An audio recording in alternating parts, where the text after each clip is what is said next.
They beat us, but they shouldn't have. We had about 9 bloody Raiders boys come off the plane, but it was probably pretty tough to fly. They used to fly to Brisbane and then fly to Capras, like up in the Rocky. Imagine the heat difference from Canberra to Rocky, man. That would have blown their head off. Jesus. Welcome to Pre-Season, a podcast focused on profiling everything on and off the field across the Sunshine Coast A-grade competition heading into the 2024 season. This podcast is proudly brought to you by Local Property Group, your trusted real estate experts spanning from Caboolture to Noosa. Welcome back to Pre-Season, everyone. How you been, mate? Good, mate. It's back in the swing of 2024. Yeah, that's right. We've before we kick off today, but just wanted to give a little shout out to Jackson Kite. He's now the captain of the Mount squad at 19s there. He played on the weekend. Had a bit of a chat with him. Going well. Yeah, obviously, good. Pup Rookie of the Year last year on the coast, and just think it's good seeing him develop the way he has, mate. And I think it's the Falcons could do a lot worse, and obviously bringing him into their cup side as well. So hopefully he's going to progress into that. And I'm stoked for him, man. He's a good kid. Big ups to Pup. Well done, Pup. Outside that, mate, how's everything going? Good, bro. Good. Yourself? You come back from that swine flu? Yeah, I was. The listeners might not be too happy with me, so I'll start chewing everyone's ear off again too much. But we'll see how we crack on. Exciting one for today. Ex-Cup player, a big name on the Sunshine Coast. Really excited to probably touch on a bloke who's not only played but transitioned to coaching pretty much straight after. Probably similar to Barty to a degree, right? Hopefully, we get a bit of a taste of probably a higher level of footy than most blokes that we've had on here, but also the transition from playing to coaching. So, mate, do you want to do the honours? Yes, Nambour coach, Marty Cordwell. Welcome, Marty. in, mate. Yeah, cheers, lads. Thanks for having me on board. And a podcast debut. Yeah, mate, debut today. So, a few nerves, get them out of the way early, right? So, mate, let's obviously start with the hard-hitting question as we always do. Interesting one here because you're an older head, but you're also a fronty, right? So, socks up or socks down? Oh, 100% socks up, mate. Fuck, I knew it. See, the old head, right? It's the young man's game, the socks down. What's your theory behind it? The respect thing? Just being tidy. Yeah, just tidy, get the job done, tie them up and tape them up? Tape them up. Tape them up. Yeah. I bet you fucking taped your boots too, didn't you? I used to, not anymore. Please tell me you fucking rolled those old man Asics. Yeah. The flat boot, the front roll flat boot, were they? Nah, fuck. Mate. Oh, I bet you a Nike white flashy one. I'm Asics, but Asics, yeah, okay. But I will wear the white boot, mate. Always worn the white boots, but used to tape them up, and now I don't. The laces are nice and tight now, so good. I think when you're a bit slower, you need all the help you can get with those white boots, eh? I'm a big fan of them. We talked about it briefly off air, DK, with Marty as well. So 138. Fuck, I forgot that right. 138. Yeah. 138 cup games. Which is no small feat. What's the record for Sunny Coast? How many was that split from Redcliffe and? Yeah, I had one game for the South Logan Magpies. I debuted there. Yep. That was back in 2009. But then Redcliffe had about 26 games there, off the top of my head from memory. The rest are all with the Falcons. Okay. And what's the record for Falcons for cup games? I can't remember, but I'm not too far off them. Yeah. So if I had another good season, I probably might have got there. Do one of the Klein boys have it? Jai Ballinger. Oh, right. Yeah. Big Ball. So he's got the top notch. I might be second behind Ball. And still playing some good footy at the West Brisbane Panthers too, mate. Ballinger. Jeez. He's still turning up there. How many tries in there out of curiosity for front row? Mate, not many. Stitched you. Not many. I've done it right a couple of years in a row, and then one of the years, mate, it was the last game of the year. Yeah. And we were getting beaten by 40 or something like that at East Tigers down in Brizzy. And I've got the footy 10 out and just burrowed down and scored. Yeah, white and line fever, baby. Gone, you beauty boys, fucking, how good's this? And the opposition team spraying me. You're down 40. You're a fucking, what are you thinking, celebrating that try? Off the nudie, And I said, I'm off the nudie. Yeah. Fair play, yeah. Play on. Yeah, fair cool. But mate, probably maybe seven over the career. Okay. Probably six more than I've got six more than a lot of people. So 2 1 year. You remember that year. And we'll get into your journey in a moment. Probably my first curiosity question, just so I can set the tone with today's conversation about conversation and whatever else. But mate, a few decent boys you would have played with in those times as well. Anyone any standouts that the listeners would know that were worth mentioning that you enjoyed playing with? Oh, bloody hell, there's some talent that I've been lucky enough to play with. But one big name that probably always was pretty special to me was playing with Petro, big Petro 7-seater. Wow. Got pretty lucky down there. Played against him the year before for the Falcons against Redcliffe. He's just a brick wall. Like he turned up to train and had an 8-pack still and hadn't even done any pre-season. But he was pretty special to play with, mate, and he's just a great bloke. Yeah, and obviously professional on and off the field, right? Like I've heard some good stories about half an hour stretching before every session. Yeah. He only come back to help a couple of those games, but he was probably up there being a front row of one of my favourite players I've played with. But, you know, our 2019 season at the Falcons, you could list the whole team and they're all NRL superstars now of Harry Grant, Tino, Nico Hines, you know, like they were just stacked. Ryan Pappenhausen played that year and Justin Olam. Like we just had a really good team. But, you know, over those few years, there were some pretty good superstars and to play with, mate. We spoke about it with Danny in Danny's episode as well. You would have gone through the Seagulls era as well from a I guess, a organisational perspective. What was that? I mean, for a couple of blokes who probably don't know the ins and outs of those sort of organisations, what was that all about? And how'd that sort of go up and down? Well, look, so I suppose you could go back further, but I'll just stick to that Seagulls years. But it was 2009, won the GF first year in the competition. I was still down at South Logan at that time. I come back up in 2010. We still had an affiliation with Manly and we were getting players like Daly Cherry Evans and that into our team. We just missed out on finals.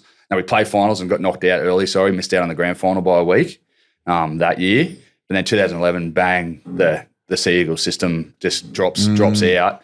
We actually went over and played a game against the Warriors that year because Sea Eagles won the competition and they were over in England playing. So we got to go over there and play against the Warriors in that game. Yeah, right. Pre-season. And they're into us deluxe thinking we're Sea Eagles players.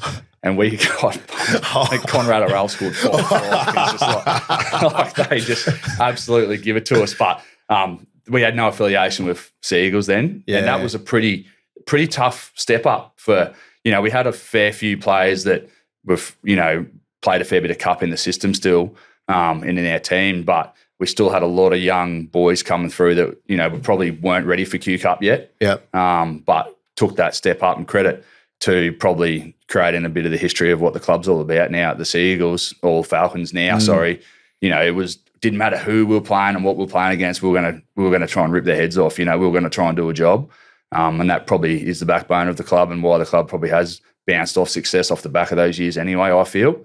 But, you know, in saying that, we're in games most weeks and every week, but it was really tough probably not having that just a bit of extra depth as the years go on, just like any team that struggles through ups and downs. But certainly, you know, we trained hard. We had Adam Mogg as our coach, good coach, really smart man, and knew how to get the best out of us. But we just simply weren't good enough. Yeah. But we were trying our best to, you know, how can we be better each week? And we certainly set ourselves pretty high standards and did the right work, but probably just weren't ready for that level yet. Yeah, interesting. Did you go to Reddy before you even started at the Falcons? Or did you, like, I'm interested, and I think a lot of people will be interested as well. What made you go to Redcliffe? Well, look, did you want to go? Oh, look, I was at university in Brisbane. So I was living down in Brizzy. Redcliffe's probably a club that I always wanted to play for growing up before we didn't have any Q Cup, obviously, teams on the sunny coast. And being a young fella, I think when you play schoolboys footy down there, under 11s and 12s, you run out the tunnel at Redcliffe and you just want to be there. Is it? Well, it's still the original tunnel, right? Still the original tunnel. Yeah. Look at the districts and stuff. Yeah, that's right. Yeah. Possibles and problems and stuff. I remember just thinking, I want to play footy one day. And, you know, they were obviously the powerhouse club. You know, your Troy Lindsays and Michael Roberts and Adam Starr, like they were just tough, man. Oh, Adam Starr. Yeah. Fuck me. What a player. You know, and they just produced magic every single week, and they probably were a tough working club as well. You know, but certainly that's somewhere where I wanted to play as a kid growing up. But the opportunity probably just come about around that 2013. Well, it was 2013. 2014, sorry, is the year I went there. We'd had a couple of tough years with obviously no affiliation. You know, we had had a little period where I felt like we were growing and trying to promote the Sunshine Coast and get players from the external out. But I just had a chat to the club at the time and felt like I needed to push myself more or trial myself more. I was probably at the right age. I was 24, 25 and wanted to try and push myself to a higher level again. And I felt like I could probably get that at Redcliffe, and I was living down there anyway. It didn't really sit that well with me to go. I'm a Sunny Coast boy. Was it more of an invitation, or did you sort of go and bang some doors down and make yourself known? I know the CEO at the time, well, he's still the CEO there now, Grant Cleal, pretty well, and I just rang him up and said, would you be interested in me coming down? And he said, 100%. Yeah. Come down, put the work in and see how you go. It was something that I didn't know I was going to go down there. Obviously, didn't go down there to play, like guaranteed a spot, but I knew that if I went there, I was going to, prove a point that I wasn't just playing at the Falcons in a team that was, no affiliation. It's easy to get picked in. Yeah. I wanted to go kick the door in for sure. So let's actually park it there for a moment, because I'd like to probably get some interesting points you made in that, even in that few lines there, just about sort of, I guess, the resilience and ambition is probably another one that I'll throw out. But so let's go back to your journey from sort of day one. So obviously born and bred Sunshine Coast, right? Tell us a bit about your junior footy, when you sort of started playing footy, what got you into footy. Let's start there, and we'll work through the grades from there a little bit, if you don't mind. Yeah, mate. Nambour Crusher Junior. So yeah, born and bred Nambour Hospital. It's just probably embedded in my DNA to play for Nambour, to be honest. I didn't really have a option. I suppose I had an option not to play footy, but when I played footy, I was playing for Nambour because Dad was the old boy. The old boy's there. And Mum, obviously they're pretty heavily engaged in the club over the years. I grew up watching Dad play in the dressing sheds, being ball boy, running sand, running water. Sand. I love the sand conversations. Getting strapped before games as well with the boys. And your old man was a renowned hard man. Like, he was tough. He was, mate. And he's the most capped player at the club at Nambour. Yeah. He's a really good footballer and was a good footballer. And I used to love watching him play because he's just tough, real tough. And that's probably, again, I probably didn't have much other choice other than be tough too. Yeah, that's so slow. But at the end of the day, you get that from someone and something. And then I think that probably just watching Dad play grow up really, drove me to want to play footy for Nambour as well. I wanted to play footy for Nambour. It's probably something from there. We were pretty lucky. We had really good coaches through our junior footy, and a lot of people probably won't realise how good Nambour was through those periods. In my junior years there. We'd have 5 out of 7 possible teams in the A grand final, and we'd win 4 or 5 of them. And that was every year. I won every A grand final from 13s up. I think it started a lot from the top though, right? I mean, because A grade was dominant those years for a very long, and we'd remember that DK, obviously a couple of years that the BWA was involved as well, and we lost back to showground days, right? Playing the grand final at showground days. So what was your involvement? How long was your dad playing for, and when did he retire? Oh, geez, Dad played till he was about 37. Dad's never retired, so okay. He said he's just not playing. Yeah. Smart, keeping his options open. But he's so I got to watch him play footy, even when I was playing still, and he captain coached Reggie's for a couple of years, and and did he captain coached the A grade team as well. Nambour Crushers as a club before Crushers existed, they actually amalgamated 2 teams together in 85. So Dad was part of the first team ever to play for Nambour Crushers. Right. In 85. So prior to that was South and All Whites, two That's right. teams. All white. The black and white jersey. Black and white jersey. The one, which is why sometimes we'll have it. the commemoration. And then there's a All Whites, which is your St George colours. Yep. Yeah. And pretty much those 2 teams were either in the grand final or won the grand final on the Sunny Coast comp from 1920 to 1984. Yeah. Like they were And just powerhouse. a thriving Nambour though. Like Well, you drive through Nambour and you can only imagine like how it was back in the day. Well, this place was. I mean, it's funny, like, because obviously it was the back when it was like Crushers is the logo, The cane days. Cane days, Yeah. right? Yeah. I had the tracks running through the street and stuff. That one thing that I don't think the tracks are even there. They're still there. They are still there. So right. So we're in Mill Lane here. So where we are right here, the sugar mill was. It shut down. Oh, geez, I can't really say off the top of my head what year from now, but it would be a good 20 years ago now. But Nambour was probably built off the back of a working class person.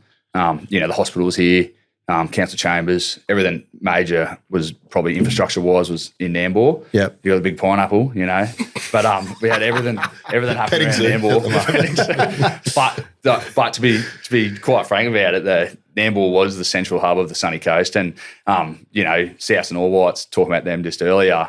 There's 2 pubs in town, the Royal George and the Club Hotel. It used to be called Club Nambour. Yeah. They one to drink at one and one to drink at the other, and they just tee off on each other. Geez, they would have got it on in the streets. Stories. There'll be some old heads, or the old boys stories would still down in the club would still get those stories going. Surely, mate, they love it, and I think as part of the culture or history of Nambour, I think love hearing the same stories as well as what sort of brought the town, together, as well as how the rivalries that were there that probably produced, good class of footy.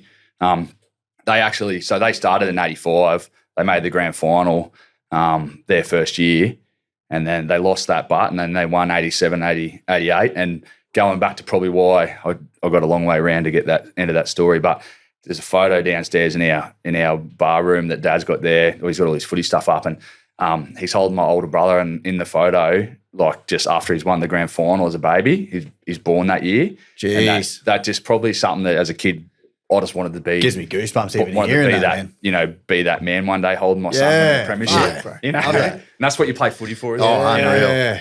And so Nambour, probably the history of the Crushers has probably always been just, for me, in my eyes, successful probably prior to the last 10 years. 03, 04, 05, 3 years in a row, first team to probably do that. I think they were the first team to do that in the Sunny Coast competition. Mind you, they had some really good players, but what they were just tough blokes. And as a kid growing up, we just wanted to be those people and train hard like those blokes were, And so with the epitome for you back then, and going back to your journey of sort of playing junior footy, my first question, of course, is you're obviously in and out of, like, always constantly in rep teams those junior years? So I didn't make any Queensland teams, but I played state carnivals every year. And, probably always felt like I wanted to be better every single year, and every single year I got to play them. You find, and you play against those tougher people, you just find a way to push yourself. But our Crushers team, we would have like 5 or 6 people on the Wide Bay team every year anyway as well. Yep. So we had a really good competitive group, and we probably pushed each other pretty hard. We had a year above us, like, they were a really good group as well, so we always wanted to be as good as them. We probably just pushed each other to be better, each week. And so the second question to that then is, was the epitome or the the top of the throne for you in those early days, just to play local footy, just to run out for Nambour A grade? Was there aspirations, or was there conversations or whispers in your ear that you could go on to something bigger and better? Or for you, being in a real blue collar sort of town in a blue collar club, was it just let's just stick to Nambour here and make these guys dominant? What was your thought process there? Well, it probably leads on to a pretty good continuation into why sort of the Falcons kicked off when they did and how they did.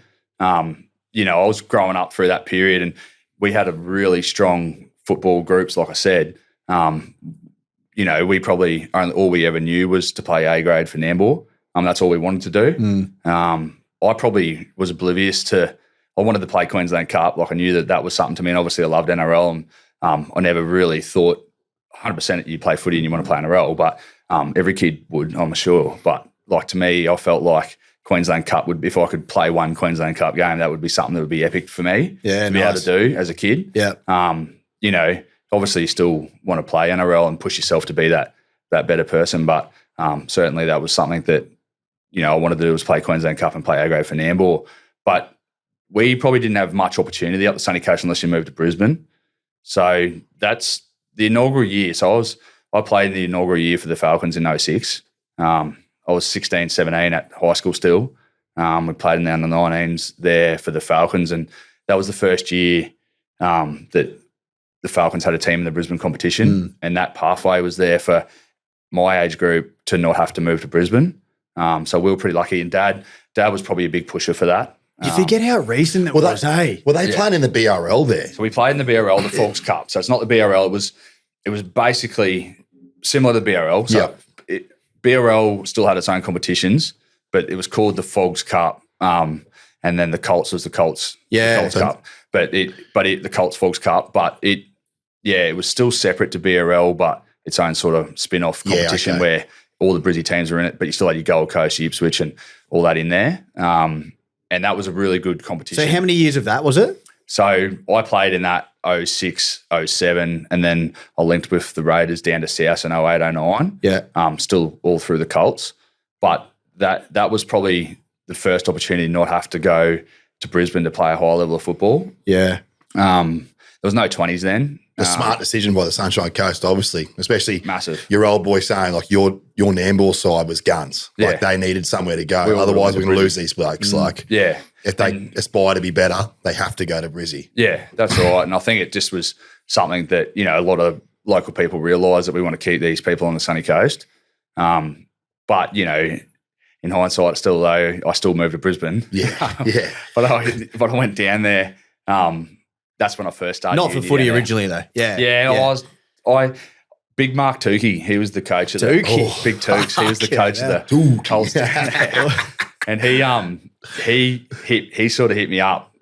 We used to have these Gatton Toowoomba camps, and used to go out there, and they were called like talent squad around that age. And he just hit me up one year and said, "Yeah, mate, Raiders interested in you. Come down and go down and do like a preseason sort of trial with them, and then we'll come back up and you'll be linked through CS, and we'll keep you in the loop that way." And that's why I got to debut so young in Queensland Cup. I was pretty lucky to probably get it. When I did, one of the blokes got injured last minute, round 1 of 09, and straight into my debut. Round 1. So how old were you? So 19. And so it was just one game with South? One game with South. One game. Who just play? Yeah. Up in Capras. So it wasn't. Oh, it was probably a good game for me to kick off with. And at that time, Capras were obviously probably a bit new to the comp. Well, not new, but they weren't attracting the NRL attention as well either. They beat us, but they shouldn't have. We had about 9 bloody Raiders boys come off the plane, but it was probably pretty tough to fly. They used to fly to Brisbane and then fly to Capras, like up into Rocky. Imagine the heat difference from Canberra to Rocky, man. That would have blown their head off. That's right. Jesus. But that I'd had a few good trials, and obviously I trained full time for the Q Cup in 08 and 09, which is why I sort of went down there at the time. And there was no Q Cup at the sunny coast at the time, and that's why I wanted to progress myself, obviously, to a higher level, and that's why I made the decision to go down there in the end. But 09, the Falcons come in, or the Seagulls at the time come in, pretty much little spot in the heart just ticked. I want to go back and play for the coast as soon as they come back into the competition. I remember watching a semi-final. The Q Cup boys had been knocked out. We made the GF in 09 in Colts, played against East Tigers, and they knocked us off. They actually started too hard for us. We come back into the game and got done. That was my only senior grand final I've ever played, actually. 19. Really? Wow. Yeah. So Fucking and hell.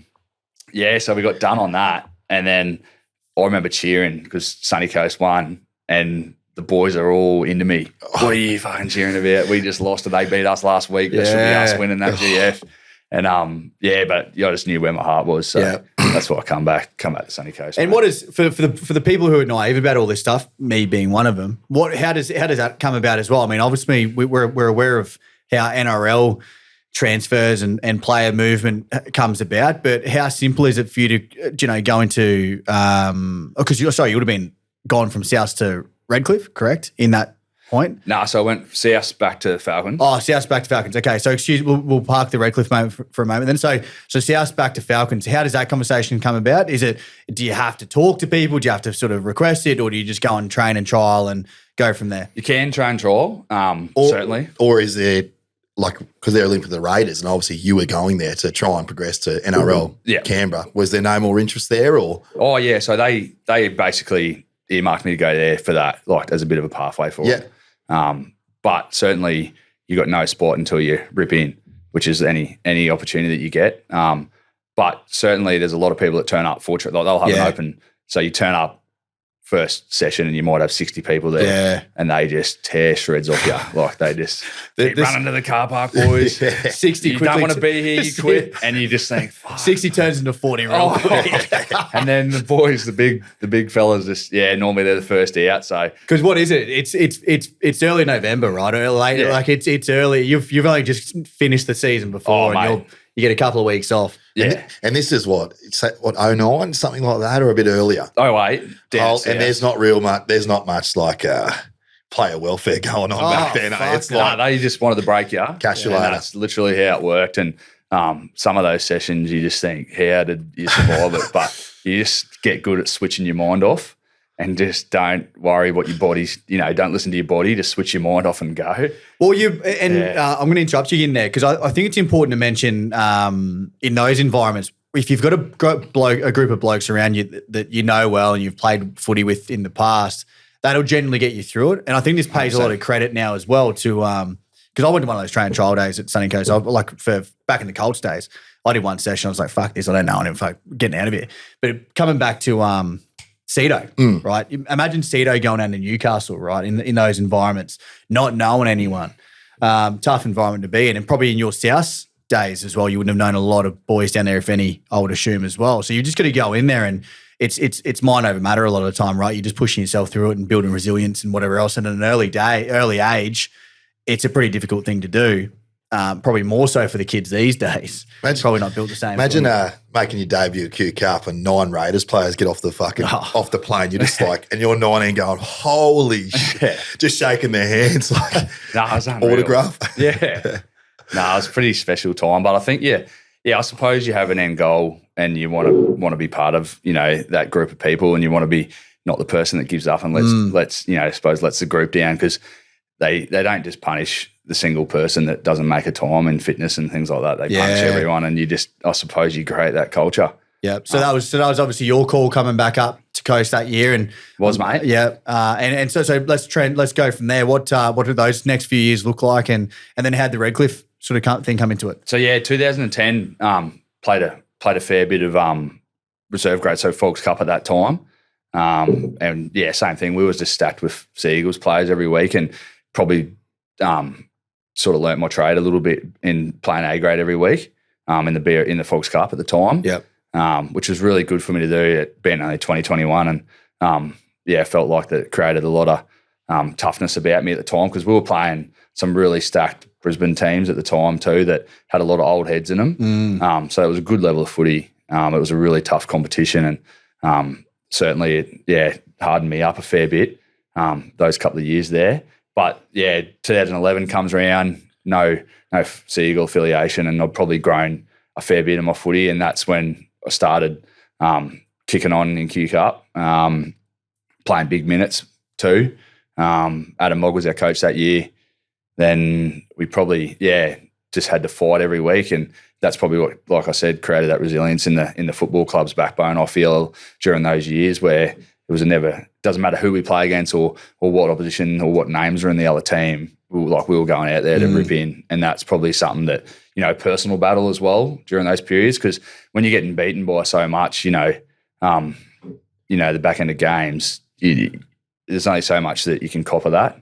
So you just punching bags, right? Yeah. So you create a personal battle, and you find a way to really challenge yourself and push yourself, and I suppose not be stood over. Fucking love that. Create a personal battle. There's a fucking kid watching right now, listening right now. Create a personal battle. That's good advice. That's hell of advice. Yeah, well, it still took a lot of work during those years, and so we had a lot of numbers probably come through the football club at that time as well, like trying to have a crack and push for their spot as well. But certainly you could feel a bit of momentum kicking and growing. But then it probably felt like 13, that transition between 13, 14, while I went to Redcliffe, I just felt like I didn't want to play another whole year being a punching bag. Essentially, that feels shit to say that. But you're myself. Aspiring, man. Like I wanted to push myself. That's right. Still. And like you just said, you're going out there and I'm going to beat the opposition, the other front row on the other side. Yeah. And man, like they probably had a whole forward pack teeing off on you because potentially you might have been the top dog, the top guy. Yeah. Knock him off, and which I'd assume you probably were at that time for the Falcons. Yeah, I was. And it would have been nice to have a mate. Yeah. There probably wasn't too many that were at your level, but yeah. We always had a really good, consistent start. We always had a different bench. Yeah. And then, like, it felt like just the way it unfolded, like you'd have 10 people play a belter of a game, but 3 people would have their worst game, and then and then it'd be different 3 the next week. It just felt like a spinning wheel. Any sprays? Oh, funniest sprays, but fucking wingers. I just drop a bomb and yeah.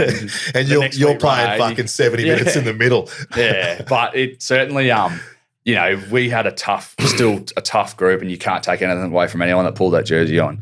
That's one thing's for certain. Well said. And everyone ripped in for that club, and I probably, like I said, I wanted to really push myself and find another level of football in myself, and I think that going to Redcliffe probably was a really good thing for me to do. Going down there, same thing. Go back to that.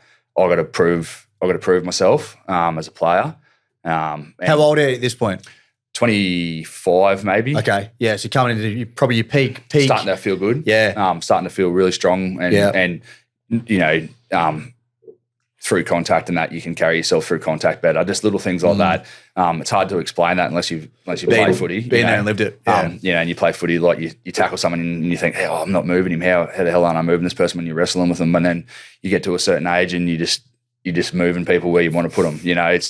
It's funny how that transition. But it's not always a weight class either. No, it's not always a weight class. You don't understand that until you've done get a bit older. Yeah. But certainly there were some pretty tough years. We had really good teams those 2 years at Reddy.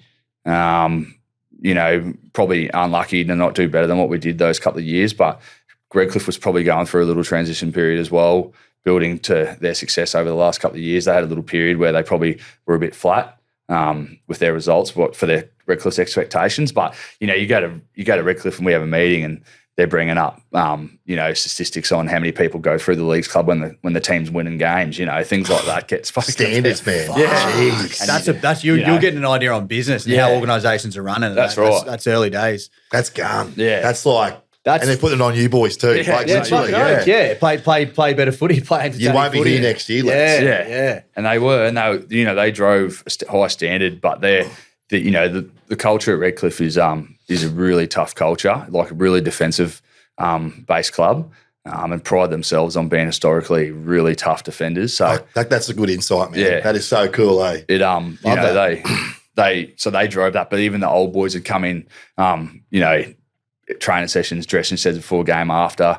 You're going to take these guys' heads off. Like it was real good culture. In that regard, and I'm sure they won't ever lose that. Because they've just got good people in the hands down there at the Leagues Club. But certainly it was really good to have those couple of years at Redcliffe. Oh, but even from as I said, from a professional perspective, I mean, from a couple of local blokes, we spoke about it. You talk about the Kiwanis and how that organisation's run, and that's as little as we know. We haven't been able to pull back the curtain on the level of footy that you've played and seen, and that for you at a 25-year-old young man would have been a bit of an eye opener. Particularly if you did have the ambitions to go on and play NRL eventually as well, you start seeing that it's a business. So you're not just playing park footy anymore. So that's an interesting one. So 3 seasons at Reddy? 2 seasons there. 2 seasons. So did you play? You would have played semi-final footy? Yeah, we did. Because you guys were always Reddy's fucking always there or thereabouts, right? Yeah, and we were pretty strong. And the second year, I didn't play as much cup in the second year. So I got an opportunity early in the year. I qualified to play for the Brisbane rugby league team. Oh, yeah. The BRL, and represent Brizzy. So initially early in the year I didn't play. I played just under the amount of games you could play to qualify for that. Played in that carnival and made the Queensland Rangers team. Wow. Geez, they would have snaveled you. They would have seen that and went, just enough, quickly get. And they would have said, just don't play him this week. We'll take him to us for sure. That was a really good experience. And again, that's probably something playing that Rangers footy really gave me a good kick in motivation and, took my footy to another level. Like, go back, even though I wasn't playing cup at the time, went back and played that level of footy, and it just really gave me a good inspiration and kicked me on and remotivated me again a bit. But not kicking stones either. Not kicking stones, you can't be. You got to. I think that's rare. Well, I don't know if it's rare, but I reckon you'd see a lot of Q Cup boys going back to BRL and just, fuck, like having the shits, man. And then you go out and make the Rangers side. That's the ultimate of boys come back and be the best player in your position.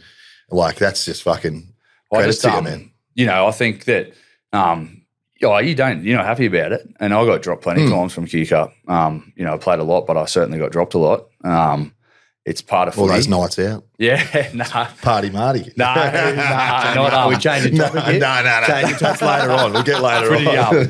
To be fair, you know, you getting dropped sucks like hell. Yeah. You know, you don't play to not play. You don't train that hard to not be in the Q Cup team, but certainly you got to accept and having that, you know, going back to the Falcons in 16, you know, we would get those 9 Storm players every week as well. And, but certainly some weeks you might miss out on the football team, but how do you go back and prove that, you know, you're the best, or you're a Q Cup player playing local league, or you're a Q Cup player playing at a lower level? Like, you just got to go do a job, don't you? Who was the affiliation at the time with Redcliffe? Was it Broncos at the time? Broncos. So we'd get about 6. Yeah. So was it a different story to Sunny Coast with the Brisbane affiliation clubs? Because ultimately, I'm assuming Sunny Coast they fly back up on a Thursday night or something. The Storm boys Friday. Friday. So they do a captain's run. Just captain's run, and then play. The Storm boys, they're all pretty professional, so they'd have GPSs and they get told how many Ks they can run or what speed they can travel at training and things like that. Like, they're really next level. Sometimes they won't even let them run if they've hit certain Ks for the week. Broncos were a little bit less sort of intense with that side of it. Interesting. Yeah, but we'd still get them on a Friday and always. So still the same deal, yeah. You get them in on a Friday, yeah. Okay, yeah. But I'm assuming it was a little bit different because they were living in Brisbane, right? It was whereas flying from Melbourne to Sunny Coast each week would be a nightmare. Okay, so and let's transition quickly, press it on to coming back home, back to Falcons. A no-brainer move for you, a bit of a soft spot there. Come back, was it coming back looking for consistent footy? You said you didn't play. I just like I wanted to move back up always with work and that too. Yep. And then I probably felt like it was a good opportunity to probably come back up the coast. Certainly wasn't about coming back to play consistent footy because I knew I was coming back into a Melbourne Storm system where I knew I'd have to fight for my spot anyway. But certainly coming back to home was the main driver. You know, we just had a young kid, me and my wife, and we're living in a 1-bedroom unit in Brizzy. So we thought it was time to move up and try and get a bit more space. I come back up here and I did exercise physiology at uni, worked as an EP for about 5 years, and come back up and help Dad out a couple of times a week at work with him, and then just learnt the business side of the concrete company and loved it, fell in love with it. So, probably transitioned into work back up here and just fell in line good with footy. Yeah, okay. And constantly, probably a curiosity question, constantly keep an eye on the local comps up here, even when you're playing cup? Oh, yeah. Soft spot never goes, right? Once it's in your blood, it's always there. Yeah. No, I always supported the local footy massively. And then being back at the Falcons, obviously you're linked back with Nambour anyway. So I played a handful of games in 16, 17, played a fair bit come back off an injury and played a fair bit for Nambour in 18. Which is the year when I got to play with Danny Gray in the 47th when we won it down at Toowoomba. That was a belter. Yeah. And Danny's probably spoke about that already. So there's a few more stories to come out of it. And that was a hell of a story. That was a really good carnival. And again, same thing. Probably re-motivates you as a player as well, playing in those 47th Battalion. I love playing in them. I love representing the Sunny Coast in those carnivals and trying to give it to the likes of Toowoomba and Bundy and all that, like really put it to them. It is good footy, and you know, I think it is something that probably can't be lost in the local league, that you want to be part of that 47th Battalion, you strive to play that. But yeah, that probably kicked me back into 2019. Eric Smith come on board as a coach there, and he just probably gave me a bit of breath of fresh air, to be honest. And I was 30 years old and probably played the best footy of my life that year. That was a really special year. Yeah, we broke every record that you could break in Queensland Cup history. Yeah, outside looking in, looked a gun coach. Yeah. Like he was, and I think off the back of that, he went to Newcastle as well, man. Like he was touted. He was, mate, he just finds a way to get the best out of you. And I suppose it's easy to say, you know, you just want to be told the truth as a player when you've got a coach. And that's certainly something that he just never beat around the bush ever. And he seemed a bit younger than, like, was he a young coach as if, like, was he a man manager or was he I suppose I think I seen it, like I seen what was going on there, and you look into it a little bit and you see the boys coming back and all that, and mate, it just looked like a great system what you had going on. Yeah, he just drove competitiveness, and we just competed with everything we did at training, you know, and he found a way to push us. It didn't matter how tired you were or how fatigued you were, you just do your job and that's it. But I say a lot of his coaching metaphors and that come out of the back of the Storm, because he was down for the Storm as well. I was going to ask, what was his prior history to that? Okay, so he was in the Storm system. He did the 20s, the last year of the 20s, and then he was with Bellamy and that down there. There's some coaches that have come out of that system. Yeah, like, it's just incredible. Yeah, so he was just he's up at Northern Pride this year, so it'll be interesting to see how they go. I think you know, I think he's a pretty special coach in how he gets the best out of people. So it'll be interesting to see how Pride go this year.